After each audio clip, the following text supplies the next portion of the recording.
Hello friends, आज आपण जाणून घेऊया विशाळगड ते माचाळ या दुर्ग भ्रमंतीविषयी।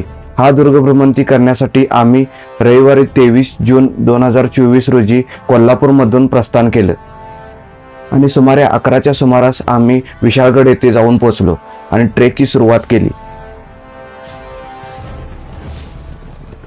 विशाळगडाचा जो पार्किंग एरिया आहे तेथून विशाळगडापर्यंत पोहोचण्यासाठी सुमारे 15 मिनिटाचा टाइम लागतो। विशाळगडावरील या मुख्य प्रवेशद्वारापासून तुम्हाला साधारण 51 पायऱ्या तुम्हाला लागतात। या पायऱ्या तुम्ही वर चढून असे विशाळगडावर पोहोचता। या मान्सून मधील हा पहिलाच ट्रेक असल्यामुळे आम्हाला खूप एक्साइटमेंट होती आणि विशाळगड खूप असा सुंदर दिसत होता, कारण मान्सून मध्ये पडलेल्या पावसामुळे पूर्ण सर्वत्र हिरवगार असे वातावरण होते। करवीरनाद या ढोलवादक पथकातर्फे आयोजित केलेल्या या विशाळगड ते माचाळ या ट्रेकचा टोटल अंतर हे सुमारे 7 किलोमीटरचे आहे व येता जाता मिळून हे जवळपास 14 किलोमीटरचे अंतर होते।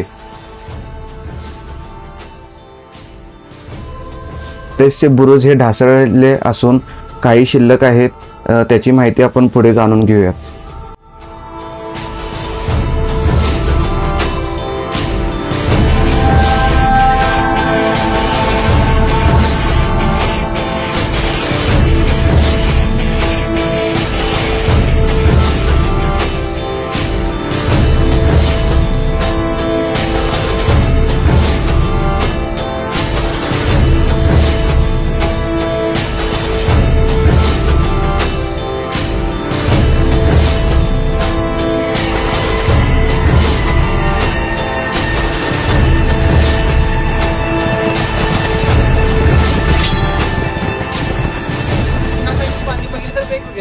जीर्णोद्धारामध्ये या दरवाजाचा परत जीर्णोद्धार केला। विशाळगडावरती वरती येत असताना आपल्याला 5 दरवाजे लागायचे, त्यापैकी आता नुसते 3 दरवाजे शिल्लक आहेत। त्या 3 दरवाजांपैकी आपण खालून क्रॉस केला तो पहिला दरवाजा आणि आता हा डायरेक्ट तिसरा दरवाजा। विशाळगडावरती पहिला 27 बुरुज होते, त्यापैकी आज एकही साबूत नाहीये। विशाळगडची बांधणी करत असताना गडाला उत्तर आणि पश्चिमी असे चारी बाजूने पूर्ण कडेकपारी आहेत। पूर्व व पश्चिमेला कोकण दरवाजा व पूर्वेला इथं आपल्याला हा मुंडा दरवाजा लागतो। वाट जर आपण बघितली तर आता आपण खालून वरती येत असताना एक पूल क्रॉस केला, त्या पुलाच्या खालून राजमार्ग होता। विशाळगड हा पागांचा डोंगर होता। म्हणजे पाग म्हणजे काय, सह्याद्रीच्या बाजूने कुठलीही डोंगर बाजूला न जाता किंवा कुठलाही पदर वेगळा न होता मूळच्या सह्याद्रीच्या डोंगर रांगेमध्ये हा विशाळगड बसवलेला होता। स्वराज्याची पाग आपण बऱ्याच लोकांनी पावनखिंड ते विशाळगड किंवा पन्हाळा ते पावनखिंड असा ट्रेक केलाय। त्यामध्ये आपल्याला घोड्याचा माळ लागतो। किती लोकांना माहिती आहे, किती लोकांना माहित नाही। पण घोड्याच्या माळावरती घोड्यांचा मोठा बाजार भरला जायचा। घोडे विक्रीसाठी लोक कोकणातून वरती यायचे। कोल्हापूरला करवीर संस्थान होतं किंवा कोल्हापूर एक मोठी बाजारपेठ होती, पठारी भाग होता, व्यापाराला सोपं होतं। म्हणून या डोंगरावरती एक किल्ला किंवा एक चेक पॉइंट बसवणं गरजेचं होतं। म्हणून 1058 ला मारसिंग म्हणून शिलाहार राजा दुसरा भोज त्यांनी गडाची निर्मिती केली। शिलाहार हे मूळचे महादेवांचे खूप मोठे भक्त होते, त्यामुळे ते महादेवांची सतत उपासना करत त्यांचा काहीतरी, त्यामुळे ज्या वेळेला शिलाहार राजा दुसरा भोजाने गडाची स्थापना केली त्यावेळेस त्यांनी प्रत्येक गडावरती कुठे ना कुठेतरी महादेवाचे मंदिर बसवले। त्यापैकी एक अमृतेश्वराचे मंदिर।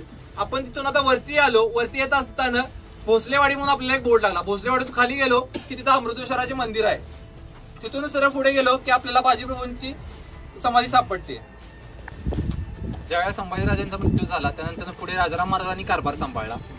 राजाराम महाराजांच्या मृत्यूनंतर त्यांच्या 3 नंबरच्या पत्नी अहिल्याबाई, आता जर आपण इतिहास वाचला तर त्यांच्या 3 नंबरच्या पत्नीचं नाव बऱ्याच ठिकाणी एका पुस्तकात वेगळं एका पुस्तकात वेगळं, पण ह्या गडावरती जो इथं आता शिलालेख लावला त्याच्यावरती अहिल्याबाई असं लिहिलेलं आहे। किंवा इथल्या आजूबाजूच्या जरी कुठं परिसरात जर आपण इतिहासाची थोडीफार चौकशी केली तर तिथं ते सांगताना अहिल्याबाईच सांगतात। ज्यावेळी राजाराम महाराजांचा मृत्यू झाला तर त्या काही सती जाण्याची प्रथा होती, तर त्या 3 नंबरच्या ज्या पत्नी होत्या अहिल्याबाई सत्य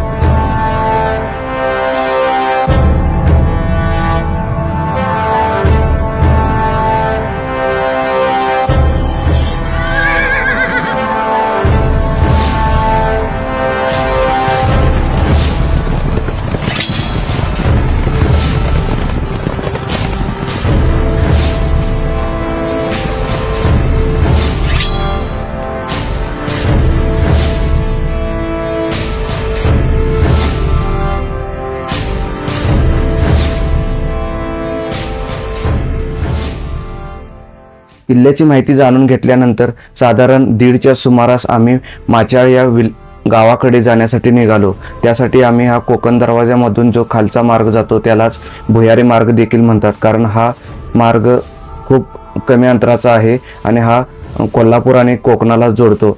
ही जी तुम्ही मध्ये दरी दिसते या दरीमधून हा रोड पास होतो आणि पुढे माचाळ गावाकडे जातो।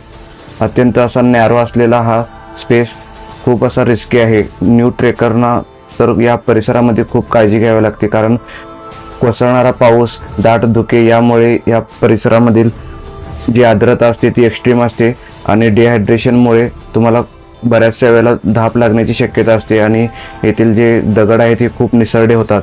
त्याच्यामुळे येथून जेव्हा तुम्ही ट्रेक करता त्यावेळेला खूप काळजीपूर्वक ट्रेक केला पाहिजे।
विशाळगड ते माचाळ या ट्रेकच्या दरम्यान दुपारी 3-3:15च्या दरम्यान आम्ही माचाळ या गावाजवळ जाऊन पोहोचलो आणि तिथे स्वच्छ असा सूर्यप्रकाश देखील होता।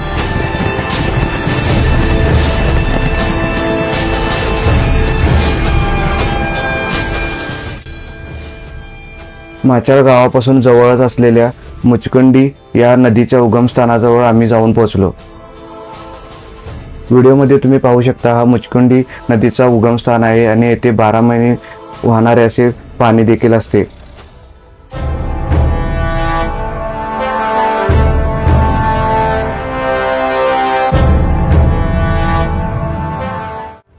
मुचकुंडी नदीचा उगमस्थान पाहिल्यानंतर आम्ही त्याच्या वरच्या बाजूला असलेल्या मुचकुंडी ऋषी यांची गुहा पाहण्यासाठी गेलो आणि इथे तुम्ही व्हिडिओमध्ये पाहू शकता या गुहेला असा एक एंट्रन्स आहे, त्याच्यामध्ये तुम्ही असे पास होऊन खालच्या बाजूला जाऊ शकता। तिथून असे 3 दरवाजे आहेत, त्यातून तुम्ही कोकणचा नजारा देखील इथून पाहू शकता।